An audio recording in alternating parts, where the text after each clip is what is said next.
Hello big shots. क्या आपको पता है कि Louis Vuitton world most luxurious brand कैसे बना? क्या है इसके पीछे की स्टोरी? कैसे एक होमलेस लड़का केवल 13 साल की उम्र में पैदल चलकर पेरिस पहुंचा और अपनी डेस्टिनी को फैशन वर्ल्ड में रिमार्केबल बनाया? तो चलिए जानते हैं उनके स्ट्रगल से सक्सेस और वर्ल्ड मोस्ट लग्जूरियस ब्रांड बनने तक का सफर, और एंड में आप सबके लिए एक सरप्राइज भी। So without any further delay आइए शुरू करते हैं।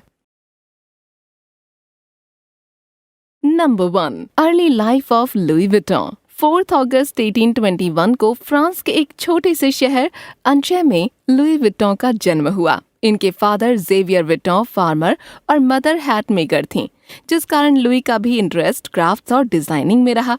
जब लुई 10 इयर्स के थे तब उनकी मदर की डेथ हो गई और फादर ने दूसरी शादी कर ली।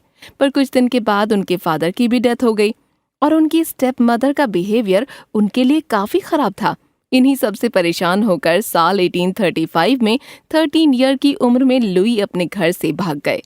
Number 2, the journey to Paris. Louis जब घर से निकले तब उन्हें क्या करना है, कहाँ जाना है, इसका कोई आइडिया नहीं था। बस पैदल पेरिस के लिए चल पड़े, जिसका सफर आसान नहीं था और इस दौरान उन्होंने बहुत सी मुश्किलों का सामना किया। जैसे रास्ते में कई जगह नौकरी करके अपने खाने का खर्च निकाला, क्योंकि उतने पैसे उन नौकरी से नहीं मिलते थे कि वो उन्हें बचा सकें। और ऐसा करते करते लुई ने करीब 470 किलोमीटर तक का पेरिस का सफर पैदल चलकर तय किया, जिसमें 2 साल का समय लगा और पेरिस वो पहुंच गए। Number 3, career beginnings. लुई ने अपने करियर की शुरुआत पेरिस के मसियर माखिशल नाम के एक ट्रंक मेकर कंपनी में एज एन अप्रेंटिस काम करके किया। वहां उन्होंने अपनी स्किल पर काम किया और ट्रंक्स और बॉक्सेस को सिक्योर और इनोवेटिव बनाने की आर्ट सीखी। विटॉन जल्द ही अपने एक्सेप्शनल क्राफ्ट्समैनशिप और डिटेल्स पर काम करने के लिए फेमस हो गए और उन्हें पहली बार उनके काम में सक्सेस उस समय मिली जब साल 1852 में नेपोलियन थर्ड के अंडर में फ्रेंच का री-एस्टैब्लिशमेंट हुआ और फ्रेंच एम्परर ने अपनी एम्प्रेस यूजीन के लिए लुई को as a personal trunk maker और पैकर हायर किया। ये अपॉर्चुनिटी मिलने से लुई को उनके करियर में काफी सक्सेस मिली और 2 साल बाद विटॉन ने एमिली पेरियोस से शादी कर ली और इसके बाद उन्होंने अपनी बॉक्स मैन्युफैक्चरिंग बिजनेस को स्टार्ट किया। Number 4, establishing the Louis Vuitton brand. Big shots, LV को एस्टैब्लिश करने में बहुत समय और मेहनत लगी, तब जाकर आज एलवी सबसे टॉप लग्जूरियस फैशन ब्रांड्स में आता है। लुई को इसको बनाने का इंस्पिरेशन लंदन के एच.जे. केव एंड सन्स से मिला। ईयर 1858 में विटॉन ने एक रेवोल्यूशनरी, यूनिक, लाइट वेटेड और flat shape canvas trunk bag बनाया। पेरिस के लोगों को विटॉन के बैग्स के डिजाइन बेहद पसंद आने लगे और लुई ने लग्जूरियस ब्रांड की पोजीशन हासिल कर ली। Number 5, innovation in luggage design. जैसा कि आप सभी जानते हैं कि एलवी बैग्स अपने यूनिक डिजाइन के लिए वर्ल्ड के टॉप लग्जूरियस बैग्स में आते हैं। ऐसा इसलिए हो पाया क्योंकि लुई ने बैग्स को रेवोल्यूशनाइज किया और उसमें अलग तरह का पैटर्न डिजाइन किया। क्योंकि जब लुई ने बैग बनाने का आइडिया सोचा, उस समय ट्रैवल करने के लिए लगेज बैग भारी और राउंड टॉप वुडन ट्रंक्स वाले ही अवेलेबल थे और उनका ड्रॉबैक ये था कि राउंड टॉप होने के कारण केवल एक साथ 1 या 2 बैग ही ले जाए जा सकते थे और उस समय प्रिंसेस और बाकियों को सामान रखने में परेशानी होती थी। तो लुई ने सोचा कि क्यों ना ऐसे ट्रंक बैग बनाए जाएं जिसे लोग एक साथ कई सारे और हल्के बैग कैरी कर सकें। तो इसी के साथ लुई ने handmade leather trunk bag design किए, जो कि बहुत ही लाइट वेट, एयर टाइट और स्टैकेबल और ड्यूरेबल होने के साथ साथ फ्लैट टॉप वाले ट्रंक्स थे। इस इनोवेटिव डिजाइन को लोगों ने बहुत पसंद किया।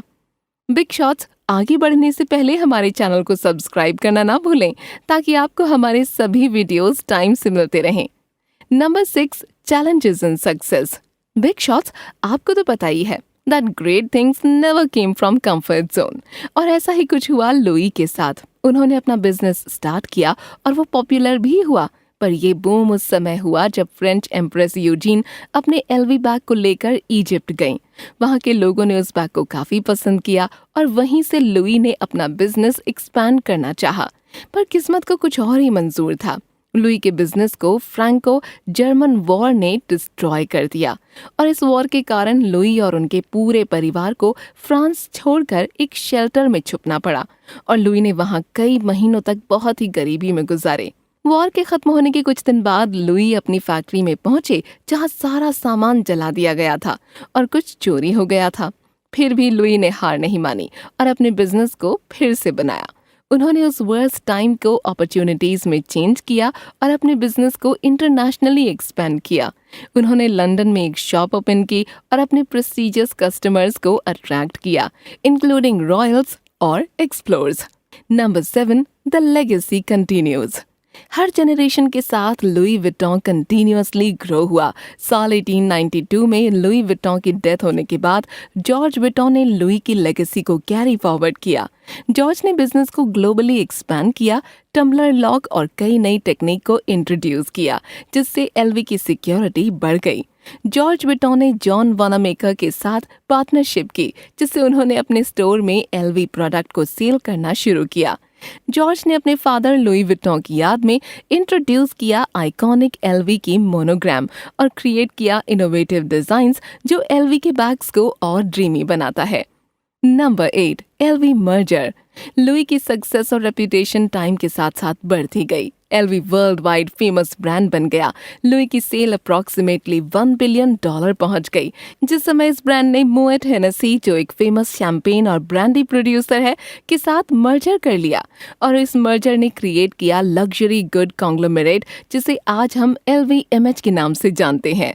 और उन दोनों कंपनीज का गोल है कंपेटिटर से अपने प्रोडक्ट को प्रोटेक्ट करना और अपने ब्रांड को सबसे अलग बनाए रखना। इस मर्जर से एलवी हायरार्की चेंज हुई और अब एलवी को एक आउटसाइडर कैरी फॉरवर्ड कर रहे हैं। प्रेजेंट में एलवी के CEO बर्नार्ड अर्नोल्ड हैं। Number 9, sales in India. Big shots, क्या आप जानते हैं साल 2021 to 2022 में एलवी की सेल्स इंडिया में 500 करोड़ से भी ज्यादा हुई थी, जिसमें हमें ये पता चलता है कि इंडिया के लोग भी लग्जरी ब्रांड की काफी शौकीन हैं। तो बिग शॉट्स, कैसा लगा आपको हमारा आज का वीडियो? हमें कमेंट सेक्शन में जरूर बताइए। Isn't this amazing कि आप अभी तक वीडियो देख रहे हैं? तो आपके लिए एक और बोनस पॉइंट है एज अ थैंक यू हमारे वीडियो को एंड तक देखने के लिए। Number 10, net worth of LV. LV ने फैशन के साथ और भी प्रोडक्ट्स लॉन्च किए, जिससे एलवी की वर्थ काफी हाई हुई और इस समय as per macro trends report LV company की नेट वर्थ $442.81 बिलियन है। इसी के साथ एलवी सबसे ज्यादा रेवेन्यू करने वाली कंपनी है और आज एलवी के CEO Bernard Arnault world's richest person है। इनकी नेट वर्थ $211 बिलियन है। Thank you for watching. See you in the next video. तब तक अपना और अपनों का ख्याल रखिए। Do like, comment, share and subscribe to our channel.